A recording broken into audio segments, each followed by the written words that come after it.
दिनै बेंटल अन्थाइबारियाव एनडिएफबिनि मुंख्लं दि जाब्रांखौ गोसोखांनानै नैथि खेबनि थाखाय माया क्लाबजों लोगोसे एनडिएफबि बिथांमोना ज' जानानै गोसोखांथि मोनसे जोलुर बादायलायनाय होदोंमोन आरो बिनिनो दिनै जोबथा बादायलायनाय हाबाफारि गासैबो अर्गानाइजारफोरखौ आं बे समाव साबायखर बावदों बिथांमोना जोंनि जे मुंख्लंखौ गोसोखांनानै सिबिनानै बिथांमोना जे फोजोबथि खालामनो थाखाय मोनसे हाबाफारि लादों बेनि थाखाय आं बिथांमोनखौ साबायखर बावदों बिटिआरनि जे सरकार बे सरकारनिफ्रायबो मुंख्लंफोरखौ मान होनो थाखाय बेबायदि माखासे हाबाफारि लादों गाहायै नैबेफोरनि जे मुंख्लं जानाय एनडिएफबिनि मुंख्लं खाम्फा बानायनायावबो दानि सरकारा मदद खालामदों आरो एनडिएफबिआ जे गोलावथार समाव सोमावसारलांबाय बे सोमावसारनायनि जे जारिमिन बे जारिमिनखौ जुदि सोरबा सुजुयोब्ला आफादा जुदि सुजुयोबा अब्ला सरकारनिफ्रायबो मदद खालामगोन बे बाथ्राखौ जोंनि बिटिआरनि चिफ मानगोनां प्रमद बिथाङा फोरमायबाय थादों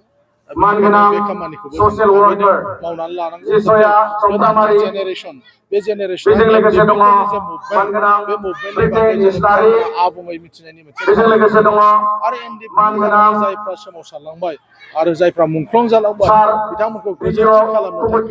थाखाय मोनसे मुंख्लंफोरनि मोनसे खाम्फा जेराव गासैबो एनडिएफबिफोरनि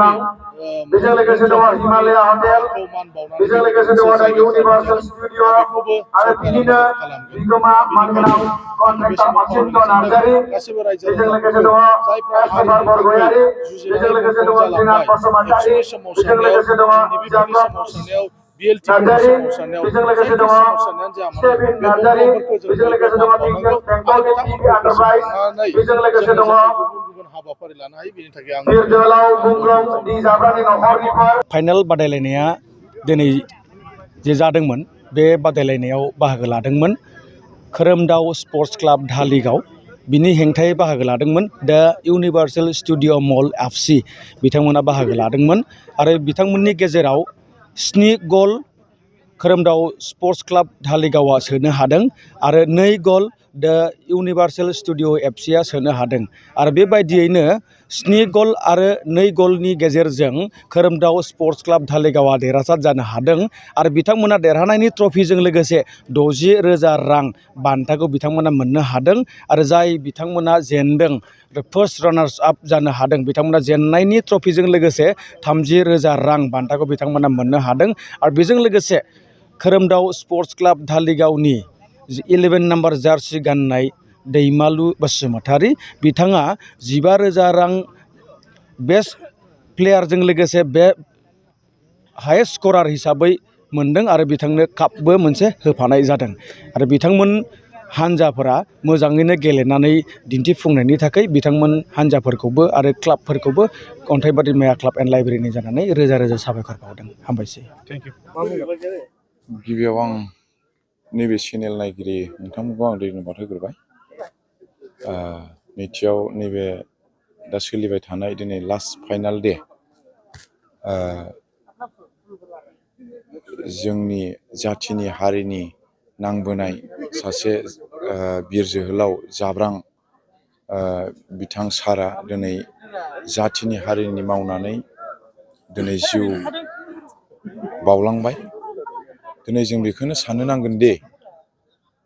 एनडिएफबिफ्रा दिनै गोबां जाथिनि मावबोनानै हाग्रा बंग्रा दिनै बिमा बिफा बिदा फंबाय हिनजाव बिसि फिसा नागारनानै आर्मि पुलिसनि नोजोराव गोबां दुखु खस्थ'नि गेजेरजों दिनै सौसिबोदों। बिथांमोनखौ जों बाख्नायनांगोन,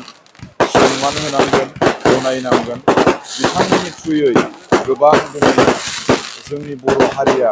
गोदोसोना थानाय बा माबा मोनसे खैफोदाव गोग्लैनाय समाव बिथांमोन नङाबा जोङो मालाबाबो रैखाथि मोननो हाया। बेनि थाखायनो बिथांमोनखौ जों धन्यबाद होनांगोन आरो जाय बिथाङा जाब्रां बिथाङा गावनि जिउखौ हारिनि थाखाय बावनानै थांबाय बिथांनि थाखाय जों गोबां रंजानायजों दिनै जोङो बे फुटबल खेलायाव फैनानै जों बिराद गोजोननाय मोनदों आरो जाय बिथांमोना दिनै एनडिपिनि थ्रुयै दिनै गोबां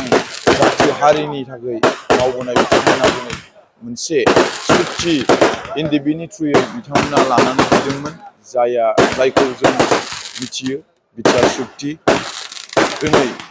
बिटिआर सुक्ति फैनानै मा जादों मा जायाखै बेखौ आं बुंनो थांला, नाथाय दिनै एनडिपिफोर नङाब्ला जोङो दिनै बिटिआर सुक्ति जोङो मोननो हायामोन। नैबेनि थाखायनो जों एनडिपिफोरखौ जों बाख्नायनांगोन आरो जाय बिथांमोना दिनै एनडिपि हिसाबै दा मोजां सोलिनानै सोरबा 6-5 सोरबा सारेन्डार बेफोरबायदि जानानै दङ बिथांमोनखौ जों मान होनांगोन गनायनांगोन। आरो जाय बिथांमोना दिनै बे सासे मुंख्लं बिर जोहोलाव बि जाब्रां बिथांनि जि थुदामेन्टखौ बाहाय फालिदों जों बिराद गोजोननाय मोनदों। आरो दिनै आङो सासे ससियेल वार्कार हिसाबै आङो बेखौनो बुंनो सानो जे गोबां मानसिफ्रा गोबां बिदिनो बबेबा प्रग्रामफोर बा माबा मोनसे बिथिङाव बबेबा माबा मोनसे बिपद आफद बेफोरबायदि जानाय दङब्ला आं बेयाव थांगोन आरो आं ससियेल वार्कार खामानिखौ आं अरायसम मावलांबाय थागोन आरो रायजो राजाफ्रा नुबाय थागोन आंनि ससियेल वार्कार खामानि मावनायखौ। बेबायदि गेलेमु बा खेलाखौ जेरावबो खुंनांगौ होनना सानो नामा? नंगौ, आं सानो, मानो होनना बुङोबा आंबो सिगां उन्दैनिफ्रायनो फुटबल गेलेबोनाय मानसि। फुटबल खेलायाव मा दङ आरो बिदिनो स्पर्ट्सआव बिसिबां जौगाथाय मोननो हायो आरो जाय बिथांमोना दिनै स्पर्ट्स होन बा फुटबल गेम बिदिनो बक्सिं बिदिनो क्रिकेट बेफोरबायदियाव गोबां जोंनि बर' हारिनि बर' जाथिनि इयुथ्सफ्रा दिनै गोबां मोजां मोजां दिनै नाम लागासिनो दं, जाथिखौ हारिखौ डेभेलप खालामगासिनो दङ। आरो बिदिनो दिनै जों बाख्नायनो गोनां दिनै हरिचरन नार्जारि बिथाङा जोंनि जाथि बर' माबायदि जौगाथाय जागासिनो दङ बिथाङा दिन्थिफुंनाय बा मोनसे सिनायथि बायदि बिथाङा होगासिनो दङ। आरो बिथांनि जि जाथिखौ हारिखौ मोनसे जौगाथाय स्पर्ट्स खेलायाव बेखौ जों बिथांमोनखौ जों बाख्नायनांगोन। आरो स्पर्ट्स गेलेनायनि गेजेरजों गोबां बिथिङाव जों आवगायनो हायो आरो मोनसे बिथिङाव जुदि जों थांनांगौब्ला मोनसे खामानि जों मावनांगौब्ला आरो जों मोनसे जायगायाव जोङो सहैनांगौब्ला आरो गावनि थांखियाव जुदि जों सहैनांगौब्ला मानसिया